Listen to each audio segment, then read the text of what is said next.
और टॉपिक है CNS stimulants. CNS stimulants होते क्या हैं?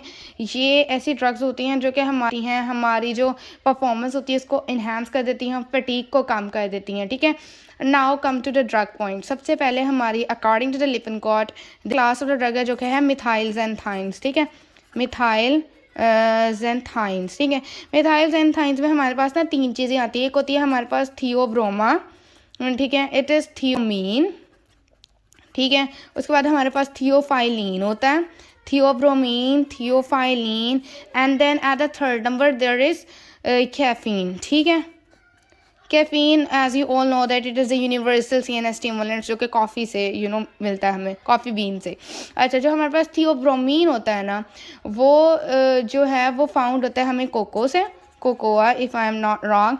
देन थियोब्रोमीन जो है it can be found in that of the tea, and caffeine जो कि है वो हमारे पास वाइडली यूज्ड होती है। अच्छा, इसका मैकेनिज़्म ऑफ एक्शन क्या है, मोड ऑफ एक्शन क्या है? हमारे पास ये क्या कहती हैं, ये ना जो कैल्शियम की ट्रांसलोकेशन करा देती है, like it include translocation of extra cellular calcium. ठीक है, अच्छा ये क्या करती है? पहले तो ये करती है कि ट्रांसलोकेशन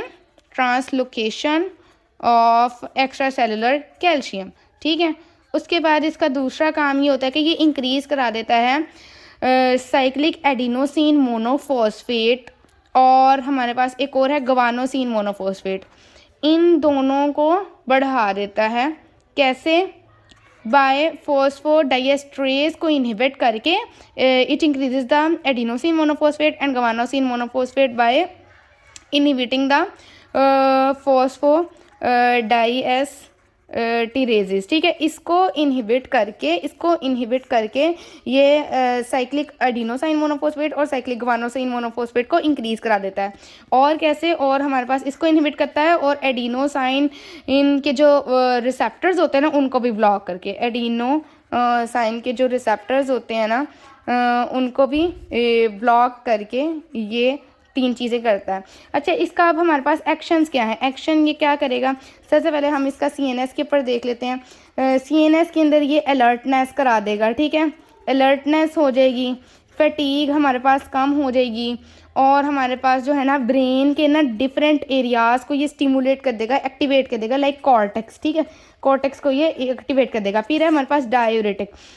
डायूरेटिक का क्या इसका इफ़ेक्ट है? डायूरेटिक। ठीक है, ये जो है ना ये माइल्ड डायूरेटिक है। ठीक है, ये क्या है? Mild diuretic. ये अपना इफ़ेक्ट शो करता है। ठीक है, क्योंकि ये ना जो सोडियम और क्लोराइड और पोटेशियम की जो ना यूरिनरी आउटपुट को बढ़ा देता है। ठीक है, सोडियम पोटेशियम की अपटेक को या आउटपुट को बढ़ा देता है, इंक्रीज़ कर देता है। उसके बाद है हमारे पास गैस्ट्रिक म्यूकोज़ा में इसका क्या इफ़ेक्ट है? गैस्ट्रिक म्यूकोज़ा में ना ये ना जो जीआईटी जो है ना वो सिक्रीशंस जो सिक्रीट करती हैं ना, सिक्रीशंस उनको और ज़्यादा बढ़ा देता है। ठीक है, सो डेट्स वाई ऐसे पेशेंट जिनको जो है वो अल्सर वगैरह facing the think ulcer disease जिनको है तो उनको हमने ये नहीं देना, क्योंकि वो सिक्रीशंस को और ज़्यादा बढ़ा देगा और सिचुएशन को वर्स कर देगा। उसके बाद हमारे पास फोर्थ इसका जो है ना एक्शन वो है कार्डियोवैस्कुलर। ठीक है, कार्डियोवैस्कुलर। ठीक है, कार्डियोवैस्कुलर में क्या है कि ये ना पॉजिटिव आयोनोट्रोपिक और क्रोनोट्रोपिक इफेक्ट देता है। ठीक है, कार्डियोवैस्कुलर में ये पॉजिटिव आयोनोट्रोपिक एंड क्रोनोट्रोपिक इफेक्ट दे देता है। ठीक है, ये हमारे पास हो गया मिथाइल ज़ैंथाइन्स का। ठीक है, इसके अब हम एडवर्स इफेक्ट की बात कर लेते हैं कि इसके एडवर्स इफेक्ट क्या क्या होते हैं। ठीक है, एडीआर्स हम जो अगर मिथाइल ज़ैंथाइन्स के या कॉफ़ी के या फिर थियोब्रोमीन या थियोफाइलिन के एडीआर्स की बात करें तो उसमें क्या क्या चीज़ें आ सकती हैं? हमें सबसे पहले जो है वो इंसोम्निया हो सकता है। ठीक है, इंसोम्निया हो सकता है। फिर हमारे पास कन्वर्जन्स आ सकती हैं, एमेसिस हो सकती है। ठीक है, एमेसिस हो सकती है, कन्वर्जन्स आ सकते हैं और इंसोम्निया। ठीक है, कन्वर्जन्स। ओके, उसके बाद हमारे पास जो सेकंड इसके पास नंबर ड्रग है ना, फर्स्ट हमने जो है वो मिथाइल ज़ैंथाइन्स कर लिया है, सेकंड इज़ निकोटीन। ठीक है, nicotine as you all know that कि इसकी जो थेराप्यूटिक लेवल होता है ना, थेराप्यूटिक लेवल वो बहुत ज़्यादा कम है, क्योंकि इसके जो हार्मफुल इफेक्ट्स होते हैं ना वो ज़्यादा होते हैं। ठीक है, harmful effects are more than that of it therapeutic power. Harmful effects इसके बहुत ज़्यादा होते हैं। ठीक है, उसके बाद हम बात कर लेते हैं कि इसके मैकेनिज्म ऑफ एक्शन की, कि इसका मैकेनिज्म ऑफ एक्शन क्या है। इसके मैकेनिज्म ऑफ एक्शन ये है कि अगर हम लो डोज के ऊपर देते हैं ना, लो डोज के ऊपर निकोटीन देते हैं तो ये गैंग्लियोनिक स्टिमुलेशन कॉज करता है, ठीक है, गैंग्लियोनिक स्टिमुलेशन कर देता है, ठीक है। But if we give it in high dose, like अगर हम किसी भी बंदे को हाई डोज ऑफ निकोटीन देते हैं तो ये गैंग्लियोनिक ब्लॉकेज कर देगा, ठीक है, क्या कर देगा, गैंग्लियोनिक ब्लॉकेज कर देगा, ठीक है। मोर ओवर इन द लिपन cord there is also return that कि जो निकोटीन के जो रिसेप्टर होते हैं ना, they are in the different sides of the CNS की डिफरेंट साइड्स के ऊपर निकोटीन के रिसेप्टर्स प्रेजेंट होते हैं, ठीक है, ओके। उसके बाद हम अगर मोड ऑफ एक्शन के बाद इसका एक्शन देखें कि ये करता कैसे काम है, ठीक है, what is the action of the nicotine, के निकोटीन किस तरीके से काम करता है। CNS के ऊपर वही सिमिलर हो जाएंगे कि ये अलर्टनेस काज करेगा, एक्टिविटी को बढ़ा देगा और फटीग को कम कर देगा, ठीक है। और हमारे पास ना पेरिफेरल इफेक्ट्स भी आते हैं जो है ना निकोटीन, उसमें हमारे पास पेरिफेरल इफेक्ट्स भी आते हैं। दूसरा हमारे पास पेरिफेरल इफेक्ट्स, ठीक है। पेरिफेरल इफेक्ट्स में ये होता है कि हमारे पास हार्ट रेट तो BP बढ़ जाता है, ठीक है, heart rate is increase and then the BP is also increase in the persons that are taking the nicotine in high level, ठीक है। उसके बाद अगर हम इसकी काइनेटिक्स देखें तो ये जो है ना काइनेटिक्स में ये है कि ये रीडिली जो है ना वो इसकी जो है सॉल्युबल हो जाता है, एब्जॉर्प्शन हो जाती है विया म्यूकोजल या फिर लंग्स या GI में, ठीक है। और अगर हम जब इनहेल कर देते हैं ना टबैको की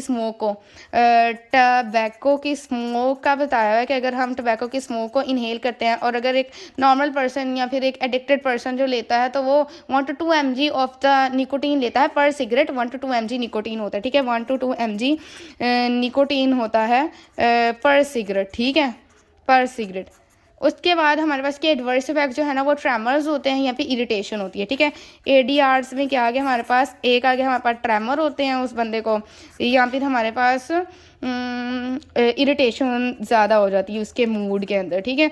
उसके बाद हम ये देखते हैं कि अगर निकोटीन कोई इंसान ले रहा है उसको अगर हम विदड्रॉ कराते हैं ना तो हमारे पास विदड्रॉवल सिम्टम्स बहुत ज़्यादा हो जाते हैं, विदड्रॉवल सिम्टम्स, ठीक है। विदड्रॉवल सिम्टम्स में ये होगा कि हमें बहुत ज़्यादा एंजाइटी हो जाएगी, anxiety, restlessness, insomnia and accompanied by that of the depression, ठीक है। फिजिकल डिपेंडेंस हुई है ना, तो these are the all the mental signatures and signs that came after withdrawing it. उसके बाद हमारे पास जो तीसरी ड्रग आती है ना वो आती है हमारे पास वेरानिक्लीन, ठीक है, इट इज़ वेरिनिक्लीन। अच्छा, ये जो वेरिनिक्लीन है ना ये एडजंक्ट थेरापी है, ठीक है, एडजंक्ट मैनेजमेंट के लिए यूज़ होता है। लाइक ऐसा पर्सन जो कि स्मोकिंग को छोड़ना चाह रहा है, ठीक है, स्मोकिंग सिसेशन में ये यूज़ होगी, ठीक है। लाइक एडजंक्ट थेरापी है, एडजंक्ट थेरापी भी कह सकते हैं या फिर मैनेजमेंट के लिए ये यूज़ हो रहा है, ठीक है। उसके बाद हमारे पास जो चौथी ड्रग है वो है हमारे पास कोकेन, ओके। कोकेन जो है सबसे पहले हम ये देख लें कि ये शेड्यूल G जो है वो ड्रग है, ठीक है। ये जो कोकेन होती है कोकेन है ना ये क्या है, ये स्केड्यूल ड्रग है US के अकॉर्डिंग, ठीक है। उसके बाद हमारे पास ये होता है कि ये अपना एक्शन कैसे करती है, it shows its action by blockage the reuptake of the monoaminases के ब्लॉकेट से ना ये अपना एक्शन प्रोड्यूस करती है, ठीक है, ब्लॉकेज से अपना एक्शन प्रोड्यूस करती है। उसके बाद क्या है कि ये प्लेयर इफेक्ट दे सकती है, यूफोरिया क्या कहती है, यूफोरिया कॉज करती है एंड प्लेयर कॉज करती है, ठीक है। उसके बाद हमारे पास पांचवी जो ड्रग है वो है हमारे पास एम्फेटामिन, ठीक है। Amphetamine is very good drug because ये जो है ना वो ADHD को ट्रीट करती है। ADHD is the most evolving problem during these days ना इन स्टूडेंट्स और इन पीपल अराउंड अस। तो एम्फेटामिन की फर्दर दो है हमारे पास, एक होता है मेथएम्फेटामिन, ठीक है, और एक है dextro. One is the methamphetamine, amphetamine and then is dextroamphetamine, ठीक है, डेक्स्ट्रोएम्फेटामिन, ओके। एम्फीटामीन। ओके, इसका मैकेनिज्म ऑफ एक्शन क्या है कि ये सीधा सीधा जो है इसका effect is directly proportional to level of the catecholamines. Catecholamines and neurotransmitters, like जितने भी कैटेकोलामाइंस हैं और हमारे पास न्यूरो ट्रांसमीटर्स हैं ना, इनका इफेक्ट जो है ना वो डायरेक्टली प्रोपोर्शनल टू दैट, ठीक है। उसके बाद हमारे पास ये सीएनएस के ऊपर वही काम कि ये सीएनएस में क्या अलर्टनेस करती है, इंक्रीज़ करती है, ब्रेन स्टिमुलेट कर देती है कॉर्टेक्स को। और सिंथेटिक नर्वस सिस्टम में भी इसका काम है। सिंथेटिक नर्वस सिस्टम में क्या करती है कि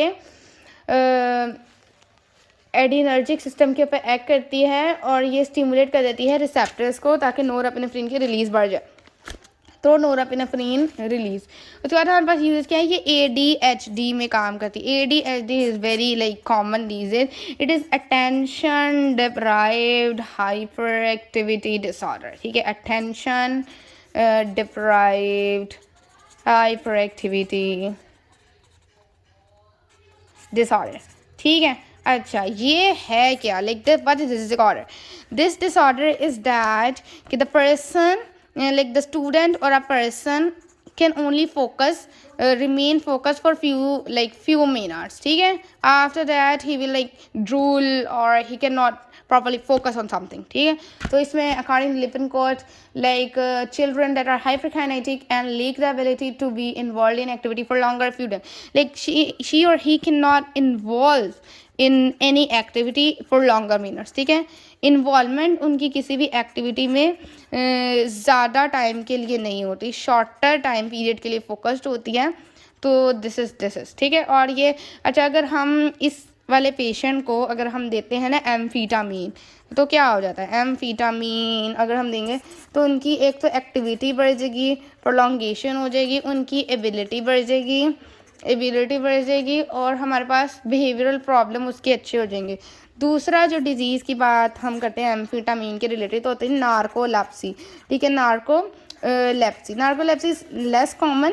ये होता है कि हमें अगर कांस्टेंट बाउंस आए, स्लीप के बाउंस ऑफ स्लीपीनेस आए इन दैट ऑफ द डे में, अगर कांस्टेंट बाउंस ऑफ स्लीप आए तो वो नार्कोलेप्सी होती है। ये मेंटल डिसऑर्डर्स भी हो सकता है आपको, अगर मेंटल डिप्रेशन और you're stressing over something then there is narcolepsy. तो एम्फीटामीन हम देके नार्कोलेप्सी को भी ट्रीट कर सकते हैं। और ये जो है एपीटाइट सप्रेशन करते हैं, लाइक हमें भूख कम लगती है, एपीटाइट सप्रेशन, ठीक है। अच्छा, तो persons that are like willing for the diet और अपनी ओबेसिटी को कम करना चाह रहे होते हैं, तो वो भी हमें जो है वो एम्फीटामीन हम उनको रिकमेंड कर सकते हैं ताकि उनकी जो है वो एपिटाइट कम हो तो वो अपना वेट मेंटेन कर सकते हैं।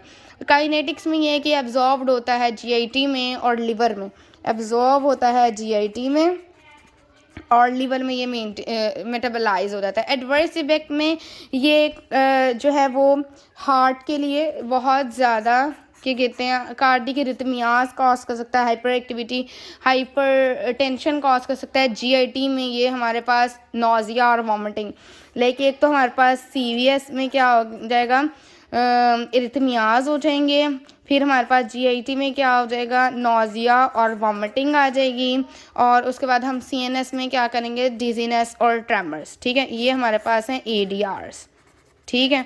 उसके बाद हमारे पास इसकी जो लास्ट कॉन्ट्राइंडिकेशन ये है कि हम जो patient that are like history है जिनकी उनको कोई हार्ट प्रॉब्लम है तो हम उनको नहीं देंगे।